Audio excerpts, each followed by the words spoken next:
بسم اللہ الرحمن الرحیم الحمد للہ رب العالمین والصلاة والسلام علی سید المرسلین وعلی آلہ وصحبہ اجمعین اما بعد۔ یہ وظیفہ قرآنی وظیفہ ہے، نبوی نسخہ ہے، بہت ہی آزمودہ، بڑا ہی مجرب وظیفہ ہے۔ ایک دفعہ نبی کریم سرور دو عالم صلی اللہ تعالی علیہ وسلم تشریف لے جا رہے تھے۔ نبی کریم صلی اللہ علیہ وسلم کے ساتھ حضرت عبداللہ بن مسعود رضی اللہ تعالیٰ عنہ تھے۔ نبی کریم سرور دو عالم صلی اللہ تعالی علیہ وسلم نے دیکھا ایک آدمی بیمار پڑا ہوا ہے، تو حضرت عبداللہ بن مسعود رضی اللہ تعالیٰ عنہ اس بیمار کے پاس چلے گئے، کچھ پڑھ کے اس کے کان میں پھونک مار دی، تو وہ فوراً اٹھ کے بیٹھ گئے۔ تو نبی کریم سرور دو عالم صلی اللہ تعالی علیہ وسلم نے پوچھا، اے عبداللہ آپ نے کیا پڑھا تھا؟ تو حضرت عبداللہ بن مسعود رضی اللہ تعالی عنہ نے عرض کیا، یا رسول اللہ آپ ہی سے تو ہم نے سنا تھا، جو یہ آیتیں پڑھ کے کسی پر پھونک مار دے گا تو اللہ اس کو شفا دے گا۔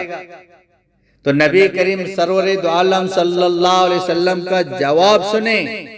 نبی علیہ السلام نے فرمایا کہ ہاں، اس ذات کی قسم جس کے قبضے میں میری جان ہے، جو یہ آیتیں پڑھ کے کسی پر پھونک مار دے، اگر کسی پہاڑ پر پھونک مار دے، لیکن آپ علیہ السلام نے شرط لگائی کہ یقین کے ساتھ پڑھ، یقین کے ساتھ پڑھ کے اگر کسی پہاڑ پر پھونک مار دے، کسی پہاڑ پر یہ آیتیں پڑھ دے، تو وہ پہاڑ بھی اپنی جگہ سے ہل جائے گا، وہ پہاڑ بھی اپنی جگہ چھوڑ دے گا، وہ پہاڑ بھی وہاں سے ہٹ جائے گا۔ یقین کے ساتھ پڑھ لو۔ اب بیماری کیا چیز ہے، جن کیا چیز ہے، سحر جادو کیا ہے، جب اتنا بڑا پہاڑ ہل سکتا ہے، اپنی جگہ چھوڑ سکتا ہے، اپنی جگہ سے ہٹ سکتا ہے،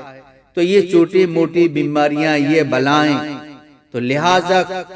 کوئی بھی شخص بیمار ہو، اس پر بندش ہو،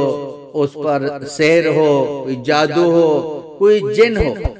آپ یہ آیتیں پڑھ کے اس کے کان میں پھونک مار دیں، یقین کے ساتھ پڑھیں، اسی وقت اٹھ کے بیٹھ جائے۔ اور وہ آیتیں سورہ مومنون کی آخری 4 آیتیں ہیں، آیت نمبر 115 سے لے کر 118 تک، اور وہ آیتیں یہ ہیں، اَفَحَسِبْتُمْ أَنَّمَا خَلَقْنَاكُمْ عَبَثًا وَأَنَّكُمْ إِلَيْنَا لَا تُرْجَعُونَ فَتَعَالَى اللَّهُ الْمَلِكُ الْحَقِّ لَا إِلَهَ إِلَّا هُوَ رَبُّ الْعَرْشِ الْكَرِيمِ وَمَنْ يَدْعُ مَعَ اللَّهِ إِلَٰهًا آخَرَ لَا بُرْهَانَ لَهُ بِهِ فَإِنَّمَا حِسَابُهُ عِنْدَ رَبِّهِ إِنَّهُ لَا يُفْلِحُ الْكَافِرُونَ وَقُلْ رَبِّ اغْفِرْ وَارْحَمْ وَأَنْتَ خَيْرُ الرَّاحِمِينَ۔ یہ 4 آیتیں یقین کے ساتھ پڑھیں، انشاءاللہ تعالی کوئی بھی بیماری وہاں نہیں روک سکتی ہے، اللہ اس کو شفا عطا فرمائے گا۔ وآخر دعوانا ان الحمدللہ رب العالمین۔